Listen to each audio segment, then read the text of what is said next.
Thank you, everybody, for joining the Thought Fuel podcast. We have a very special episode today. We have executive coach and NYU and Columbia University professor Todd Cherches joining us today. Todd, welcome to the Thought Fuel podcast. Thanks for having me, Nicos. Great to see you again.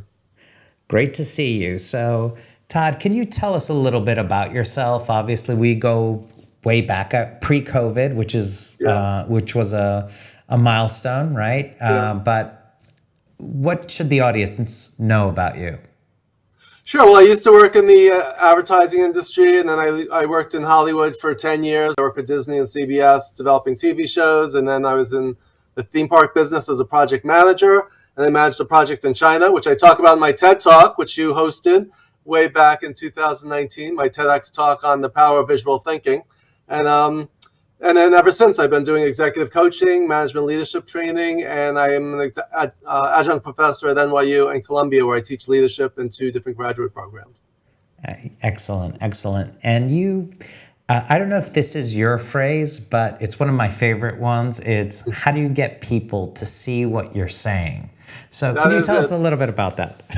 Sure, that's my motto, is how do you get people to see what you're saying? And that's all the work I do is around visual thinking and visual communication and visual leadership. So so no matter what we do, whether we're sending an email or talking to someone or sending an email or a text, we're trying to get people to see what we're saying, right? It's all about creating understanding. And if you think about it, we have an idea in our head, but how do you get the idea out of your head and into someone else's head with clarity, and so that they get what we're saying? So often it's clear in our own minds, but then there's all kinds of miscommunications and problems that result when we're not effective at doing it. And I always say that people are not mind readers, right? So if someone doesn't see what we're saying, it's not always their fault. A lot of times it's our fault because we didn't communicate it effectively. Yeah, and obviously effective communication is such a hot topic right now. There is obviously a generational divide and generational preferences within work, within relationships, within cultural ideologies, political ideologies. There's always a challenge there. From your perspective, what are some of the tools that people can deploy from a visual leadership standpoint to be better effective communicators?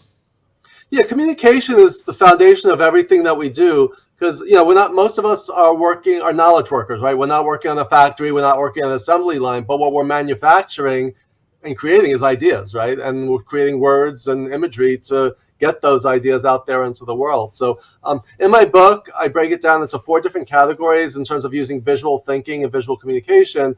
And it's using visual imagery, which is about pictures, models, demonstrations, anything that you can see with your eye. So that's category number 1. Category 2 is frameworks and or models. So some kind of structure, so some kind of way to using a storyboard or a mind map, some way of taking the complexity of ideas but putting it into some format or structure so that we can wrap our minds around it so we can see it more clearly. Category 3 is using metaphors and analogy, and category 4 is using storytelling, right? So between those 4 areas in combination, they help us to be more effective in terms of getting our ideas out there into the world and into the minds of others so that they can understand what we're talking about.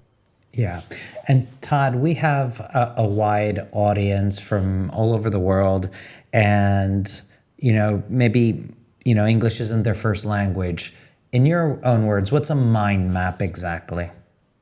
Sure. A mind map, a guy named Tony Buzan, Buzan, if you want to learn about the origins of mind mapping, he's the one who kind of put it on the map, although he wasn't the first. Mind map is, let's say you start with an idea in the center, and then you branch out in all different directions. So it's just a way of free thinking and brainstorming and capturing ideas, but in a nonlinear way, right? So let's say you're planning a party, right? And in the middle, you say, Nicos' birthday party, right? Whatever you're planning. Then the different branches might be who's our guest list, the things we need, who's the foods, beverages. So each of those would be a branch off that center, and then from there you keep building on the other branches like beverages. All right, alcoholic beverage, non-alcoholic beverages, water. So basically you start with a center idea and then you branch out in different directions. And that's a way of capturing your thoughts and getting them down on paper in kind of a non-linear, free-thinking kind of way. And it's amazingly productive. And then what I usually do from there is create a storyboard, which is basically more of a linear way of taking all of those things and creating a structured process. So that's two methodologies that are visually oriented that help us to think more clearly and communicate better. Yeah. And there's a lot of wealth of ideas in your book. And just so the audience knows, your book is called Visual Leadership. It's, I read the book when I first got it, like several years ago, but I just started re-listening to it on Audible. It's available there. I think Barry Weiss does a great job at reading the book. But there's so much wealth of like knowledge and information and amazing storytelling in itself. And I want to, before we move on to the next like theme on this podcast, I really wanted to hone a little bit in on some of the 4 categories that you outlined, because there's a lot of cool stuff there. So like the metaphor and analogies, right? That's something that can resonate with so many people. What are a couple of good metaphors or analogies that you use on a daily basis that really kind of resonate with people? Yeah, one of the things that we don't realize is we use metaphorical language and analogies all the time, just as part of our everyday speech. So if I say, what you're hearing today is just the tip of the iceberg, there's so much more than we could cover in today's podcast, that's a metaphor or analogy or an idiom, right? I kind of lump them all together. It's using one thing to visually explain something else. But if you say something is just the tip of the iceberg, that represents the fact that what we see or what we know is just a small percentage of what else is out there, right? So when you first meet someone, our first impressions are just the tip of the iceberg. So it reminds us of the fact that what we see is just a small percentage and there's more out there. So that's an example. One of my clients was coaching clients. I was doing a session with him by Zoom, and he was avoiding the main issue. And I said, you seem to be avoiding the elephant in the room, right? There's no actual elephant, right? We're not talking about the actual animal, but when you say the elephant in the room, that's a metaphor that represents what's that big thing that no one's talking about, right? It's there, but everyone's avoiding it. That's another one. I often talk about giving someone a little pink spoon taste of what you do, right? So if you've ever gone to Baskin Robbins, right, they give you a little pink spoon taste of different flavors. That represents the fact that when you're dealing with clients, you want to give them a taste of what you do, a free sample. So those are just a few: elephants in the room, tip of the iceberg, little pink spoon. There's all kinds of metaphors that we use all the time, and it's a way to visually and creatively communicate an idea. Yeah. And, the last category for me is my favorite, the storytelling and humor, right? And we discount humor so often because we always want to seem serious and focused. But how do you leverage humor when you're trying to communicate and engage, whether it's your students, right? And you're competing for attention. And I imagine you've seen you've been teaching for a very long time. You've seen the generational differences. So you're competing against other stimuli for attention. Mm-hmm. How do you leverage humor to engage a younger audience? When you use humor, it's got to be appropriate, right? It's got to be appropriate to your audience and the setting. So if you're a CEO and you're delivering a town hall, but you're announcing layoffs, that's not the time to be funny, right? Not jokes, yeah. Yeah, funny thing happened to me on the way of laying you all off today, right? So that's inappropriate use of humor. But like you said, business is serious, but it doesn't necessarily mean you can't incorporate some humor into what you do, right? So with my students, for example, when I'm teaching, how to give feedback, right? I tell the story. It's actually in my book. And I just posted on Valentine's Day, my Love Letter to Horrible Bosses annual post. That's the story about my boss throwing a box at CBS when I worked in television years ago. My boss threw a box of pens at my head because they weren't the ones that she wanted, right? So it's a really funny story. And I say, if you were my boss, was there any other way you could think of giving me the feedback that I didn't get you the right pens? Nope, throwing it at your head. That's the only way you're going to understand. Funny story. It wasn't so funny when the pens literally missed my ear by a fraction of an inch, not to mention the humiliation of having her screaming at me in front of all my colleagues and peers, right? But looking back on it now, it's a really funny story that I remember 25 years later because it had so much impact, but it does leave a valuable lesson for people saying, we need to deliver feedback with empathy and compassion and deliver a message to help someone improve their performance, but you could do that without abusing them, right? In a malicious, tyrannical way. So so using the humor lightens the mood, makes it less threatening and scary, but still teaches that valuable lesson, right? So if you're a boss and you say to one of your new employees, let me tell you about the worst mistake I ever made when I had your job, they're going to be at the edge of their seat, right? Waiting to hear that story. And if you incorporate some humor into it, again, in retrospect, it's funny, maybe at the time when you made that mistake, but that's just a couple of examples. But like some humor, like a lot of times I'll incorporate a lot of Seinfeld into what I do. But my younger students, especially international students, many of them are from China, they've never seen Seinfeld. They have no idea what I'm talking about. So if I say just as George Costanza said, we need to do the opposite, right? They don't know who George Costanza is, and they don't know the phrase do the opposite, right? So you need to when you use humor, you want to use stories that resonate with your particular audience in all ways, culturally, generationally, etc. Yeah, for sure. And then your book reimagines leadership through a visual lens. How do you anticipate that changing now that we have augmented reality and all this new technologically advances? What do you predict are going to be the tools that we'll be using to communicate much more effectively in the future? I mean, when it comes to AI and virtual reality and all these kinds of things, we need to, we can't be scared of it. We need to be selective in terms of how we roll things out. One of the sayings is that not that managers are not going to be replaced by the robots, but the managers who are able to leverage technology are going to replace those who don't, right? So we can't put our head in the sand. And I remember years ago, people said, "Oh, email, that's just a fad," or whatever, texting. Why do I need to get messages on my phone? I'll just check my answering machine when I get home tonight, right? So it's like there were a lot of people who didn't have a visionary view of technology and anticipating how could I leverage these things. They just put their head in the sand and hope it will go away. In fact, I keep on my desk, talking about a metaphor, if you're seeing this on video, this little dinosaur that reminds me, don't be a dinosaur. Don't discount new ideas and new technologies just because we've never done it that way. So that's what I would say is be open to it. I've been playing around with ChatGPT and AI, and you need to, think about, and, you don't always have to be, a thought leader in that area, but you at least need to stay up to date so you don't become outdated. And you need to leverage new technologies and see how they improve what you're doing, because it's amazing what technology is capable of if we find out how to use it productively and effectively.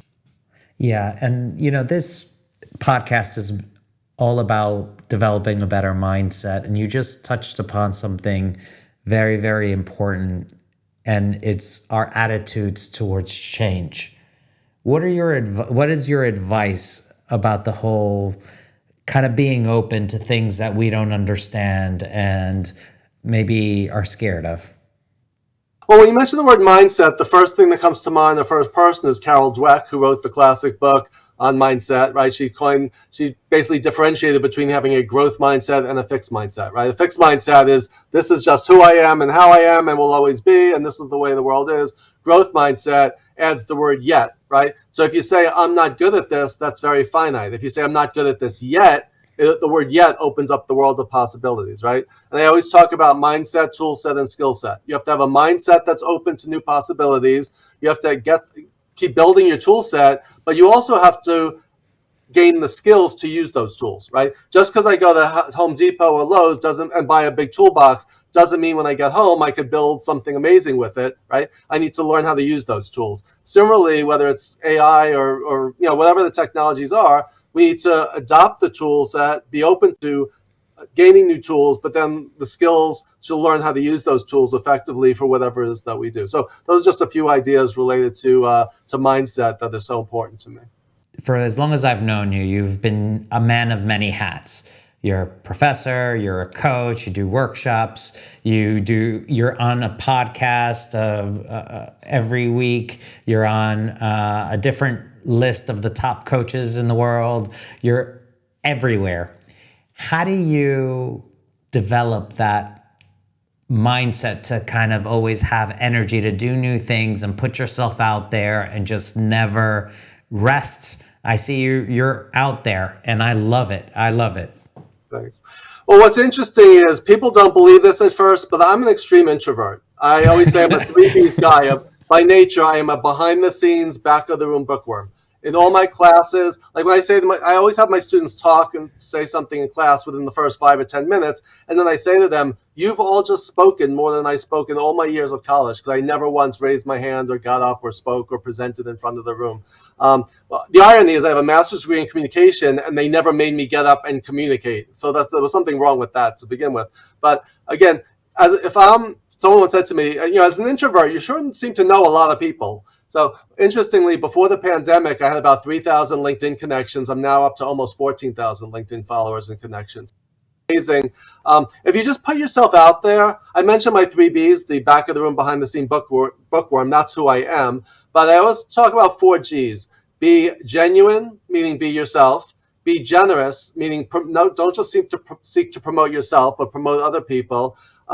Be grateful, and be gracious. Like, those are my 4 G's philosophy. 2 of them are in my book. 2 of the other ones I came up with afterwards. So that's why people say, why the other, you only have 2 G's in your book and not 4? Because I'm always learning, I'm always building. But that's what I would say. If you're genuine, generous, grateful, and gracious, you will connect with people. People will want to connect with you. You need to not be just about, when you meet someone, I always say, don't think, all right, how can this person help me? When you meet someone, you say, how can I help this person? And if you do that, very often what goes around will come around. Sometimes it doesn't. Sometimes it may not come around for 5 years later, which has happened to me too. But that's what I'd say. If you put yourself out there with the spirit of generosity, a lot of those things will come back to you. How do you feel? What kind of impacted you positively from that period of time? Like, how did you feel that you grew? Well, what's amazing is, I did my TED Talk with you back in June of 2019, right? That whole summer, I locked myself away for 5 months and wrote my book. I already started, but I had to deliver it by that September. And then my book came out in May of 2020. So it's now just about coming on its 4-year anniversary. So yeah, a lot happened during the pandemic. Now, what happened was my book launched right after the shutdown. So I was devastated, because I'm like, here my book is coming out, and all my book events were canceled, right? Because of COVID. My book signings and my speaking engagements were all canceled, and I was so crushed. But the irony was, everyone was on Zoom, and everyone was on LinkedIn, and everyone was at home looking for things to read and people to talk to. So because my book came out during the pandemic, I had a fixed audience. So unlike I would have done a lot of events just around New York and the New York area, all of a sudden I have all these global connections. That's why, like, the 4,000 people who I knew before COVID turned into 14,000 people I now know, a few years later. A guy I got to be friends with from Liechtenstein. I didn't even know where Liechtenstein was on a map. He's a big fan of my work. I'll say hi to Benno. Shout out to Benno Earhart. But he came to New York, and we met up. We had coffee in Bryant Park, and I showed him the New York Public Library in Grand Central. So, like, here's someone who I never would have met, who became a fan and supporter of my work as I am of his work. And now I have a friend. So it's like in almost every country now, I know people, or people know me. So what's amazing is, that's what I would say, is just put yourself out there. And it's always amazing when you meet people on social media and or Zoom, and then you meet them in person, and you feel like you've known them your whole life. You get to make some really good friends all over the world as a result of, again, just putting yourself out there. Yeah. So as an introvert, I can't tell you're an introvert. Like, this is all news to me, but I talk loud and fast because I'm drinking from my Yankees. I saw your producer had his Yankees hat on. So, but yeah, I talk loud and fast because I have a lot to say, but I am an extreme introvert when it comes to socially and especially in large groups. So yes. Yeah. So how do you get to be so engaging and kind of shift it so people don't notice that you're an introvert, and you just kind of maybe bombard us with all this like wealth of knowledge? And what are your tricks if there's an introvert out there that is struggling to be an effective communicator or be interesting and engaging? What advice do you have for them? Sure. Well, one is, I talked about my 3 B's, right? And I talked about the 4 G's. I want to mention 2 P's: passion and purpose. If you if you are passionate about what you do, which I am, and you could tell, and you have a sense of purpose, and my purpose is to help make my personal statement is helping to make the world a better place, one leader at a time. And to me, everyone is a leader in one way or another, even if you're just leading your own life, right? So if you start with, that's my purpose, and I have a passion for what I do, it all just comes flying out, right? If I had to do something where I didn't have a sense of purpose and I didn't have a passion for it, I would not be as enthusiastic. I would not be as animated. I would not be as loud, right? But when you have a lot to say about something and a lot to share, it just comes out of you, right? And my 3 V's, here we go. I'm going to use all the letters of the alphabet. My 3 V's are visibility, voice, and value, right? Visibility is about being seen, voice is about being heard, and value is about making a contribution. So what I try to do in my own introverted way is to be seen, to be heard, and to contribute, right? And then when you contribute, people see you, hear you. That's how you start to develop your personal brand. And then people start reaching out to me. Like, I'm terrible about reaching out to people who are strangers to me and connect with me on LinkedIn. Like, if you're listening to this show, just go to LinkedIn and say, hey, I heard you on Nicos' show. Connect with me on LinkedIn, right? So that's how I love building those relationships. But they've got to be genuine, authentic relationships where you actually care, you have mutual interests. So that's why I say that passion and purpose is what tends to draw people to me, and what draws me to other people is when we have a shared sense of passion and purpose.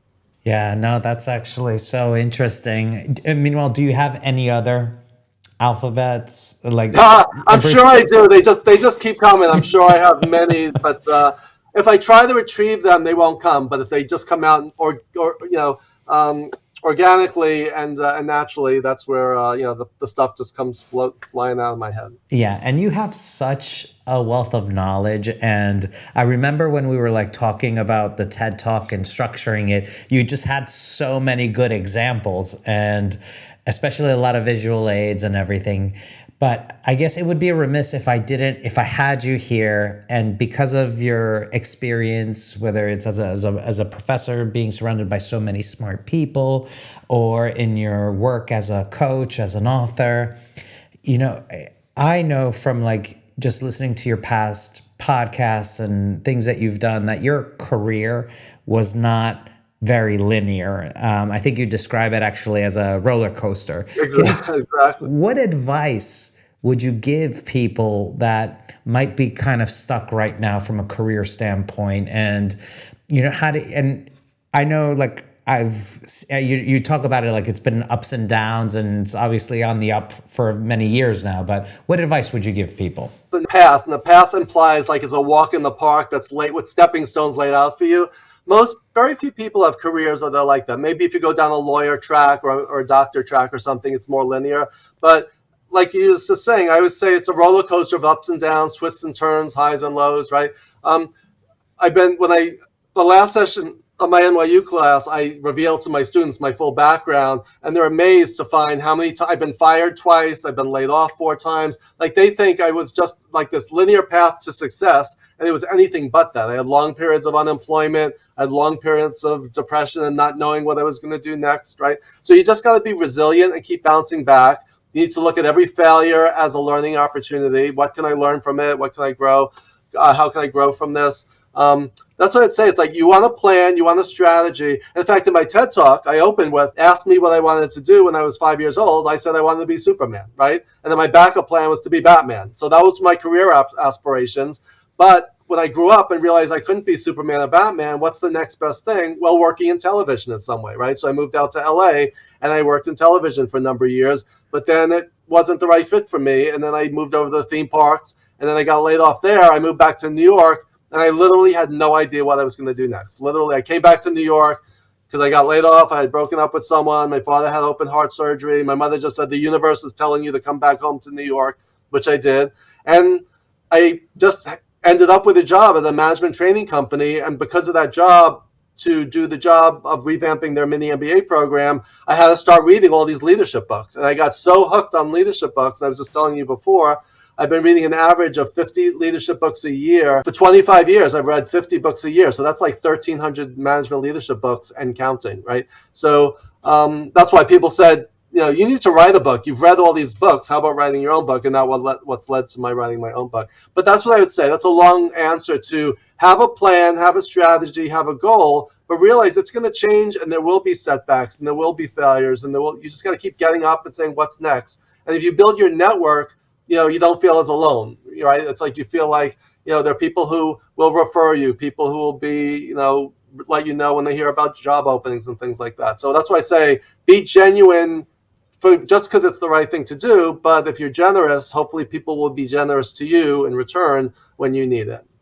Kind of like planting all these seeds, and sometimes Exactly. it'll grow, sometimes not, but you just got to accept it as being part of life. Yeah. With that, obviously, we talked about how, COVID impacted a lot of us, and some for the positive, and, there's a lot of lessons learned there.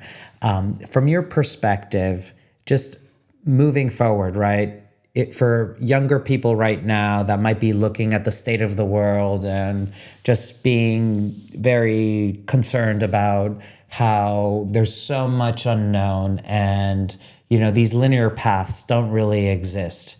What kind of advice would you give them to not be negative about it and kind of show up with some more openness and excitement for the future and the unknown?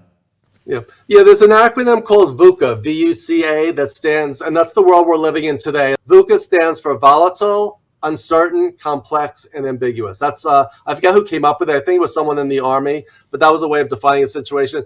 And I have my antidote to VUCA is to do the opposite. Like I just mentioned, the George Costanza, right? We have to do the opposite. When things are volatile, we need to slow down and calm down, which is hard for me to do since I'm so hyper. But we need to calm down within the volatility so we don't feel anxious and we don't feel stressed, right? Uncertain, we need to realize that there are so many uncertainties in the world, but we have to separate what we're certain about from what we're uncertain about, right? And build on what we're certain about. And let that be your foundation, because you can't be certain about everything, but identify what you can be certain about. Complex, the world is more complex than ever in terms of technology and global issues and everything else. How can you simplify the complex issues so you can wrap your head around small pieces of it? And ambiguous, there's a lot of fog, there's a lot of unknowns. How could you clarify certain things so you could see through that fog, at least some piece, right? And I always say, visual thinking, using two metaphors. As a leader, we need to look through a telescope out into the future, right? Far and wide. As a manager, we need to look down into the details through a microscope, right? Put our heads down, look down and deep. So we need to be able to do both, but also use the kaleidoscope, which provides us with all the colors of the rainbow to be innovative in terms of seeing possibilities and solutions. So those are just a few thoughts on. It's very hard not to be overwhelmed by all the stuff going on in the world today, but just try to simplify your piece of it and take things one day at a time, because there's just so much. We can't do everything and we can't change the whole world. So you need to pick out your piece or your niche and follow that path, whatever that is for you. Yeah. And your book, Visual Leadership, although it talks about leadership, I think people might be confused that, oh, does that mean that I need to be an executive to understand this? But the reality is, we all lead ourselves. We all manage ourselves. So Exactly. There's so much good information in there.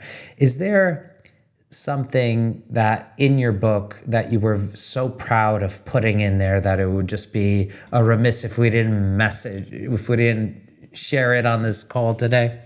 Yeah, that's like asking a parent which is their favorite child, right? So it's kind of like, it's hard because everything that's in there. In fact, I have probably 2 more books worth that ended up on the cutting room floor. But the model that gets the most attention is the Passion Skill Matrix. Is a 4-box matrix that 2 of the axes are. It goes from what are you good at to what are you terrible at to what are you great at, and what do you hate to do versus what do you love to do. And if you picture a 4-box matrix, the whole idea behind it is to kind of try to spend as much time as possible in your sweet spot and your growth zone. Those are the things that you like or love to do. And if you're spending much of your time below the line in either your failure zone or default zone, that is why people are very often disengaged or unhappy with their jobs, because they're spending a lot of time doing things that don't matter to them or they're not good at. So you're basically setting yourself up for failure. In fact, if anyone wants to download that chapter for free, if you go to toddcherches.com/passion, that's a free, you could just download that chapter of my book. Excellent. Thank you so much for that. So, Todd, you've read so many books. Like, if we do the math on that, 50 times 25 years, I mean, that's a lot of leadership books. I actually read 101 during the pandemic in 2021. I had extra time on my hands, so that gives me a little cushion. If I ever don't hit the 50, I can always borrow from the extra 50 I read that year and still keep my average up. So yeah. So besides making us feeling guilty for just investing time in Tiger King versus reading 101 books, I'm sure there are many leadership lessons from Tiger King. I'm sure you could do a whole blog post on that. For sure. So, what is a book that kind of just inspired you and that you really look to, and maybe you've read more than once, that you can recommend to our audience? Of course, you have it there. Marshall Goldsmith is the #1 executive coach in the world. He's the person who put executive coaching on the map. And I'm honored to be in his group of 100 coaches. There's actually 300 of us in the group. It's still called 100 coaches, but that's a community of the top coaching coaches and authors in the world. It's amazing that I'm in that group as a result of my book and my TED Talk and other things I've done. But Marshall Goldsmith's book, What Got You Here Won't Get You There, is like my coaching Bible. That's the book that helped me to make a lot of the right decisions. I use it as a part of my coaching toolkit with my clients. The subtitle is Discover the 20 Workplace Habits You Need to Break. And one of the things he talks about is a lot of times we're successful not because of how we are, but in spite of how we are, right? So a lot of leaders want to be the smartest person in the room, or they try to add too much value. Like there's certain things that leaders do that actually diminish their effectiveness. So that's why this book is so effective, that it reminds us, as the title says, what got you here won't get you there. What got you to where you are today is great, but it's not going to necessarily get you to where you could be or want to be or should be unless you make certain changes or start doing other things more of, or doing them better, or even stopping doing certain things. He quotes Peter Drucker, the management guru, who said, we spend a lot of time teaching people what to do, but we don't spend a lot of time talking about what are the things you need to stop doing, right? To create space to do the things that you should be doing. So that's my long answer to, if I was going to read one management leadership book, even for my own self-development, that's what I was going to say. You make a great point. This is not just about presidents and executives and VPs. My subtitle is, leveraging the power of visual thinking in leadership and in life. So in any aspect of our life, principles can be applied. So it's not just for business, but it's for all aspects of our life. Yeah, absolutely. And I found it so fascinating to read. And I did read it during the pandemic. I did have time to do that. So, Todd, if people want to find you, where can they? Obviously, you're on LinkedIn. You're very active on LinkedIn. Yeah. Todd Cherches on LinkedIn. But where else can people seek you out? Yeah, my company is, the best way is just go to my website, toddcherches.com. You can find more about my book there. You can find more about my speaking. And my TED Talk is right there on my homepage. I'm very proud of it. It's like one of my proudest accomplishments. And that's thanks in large part to you inviting me to do it at TEDx Chelsea Park in 2019. So go to toddcherches.com. You can sign up for my email list when I put stuff out. I don't overload people. And the best way is connect with me on LinkedIn. And if you want to check out my book, it's on Amazon or anywhere else that books are sold. And it's Visual Leadership, one word with a shared capital L. But even if you put it in with 2 L's, luckily Amazon still will point you in the right direction. Awesome. That's great. The algorithm works for you. So excellent. So thank you so much, Todd. Thank you, everybody, for joining us on this episode of the Thought Fuel podcast. See you next week. Thank you.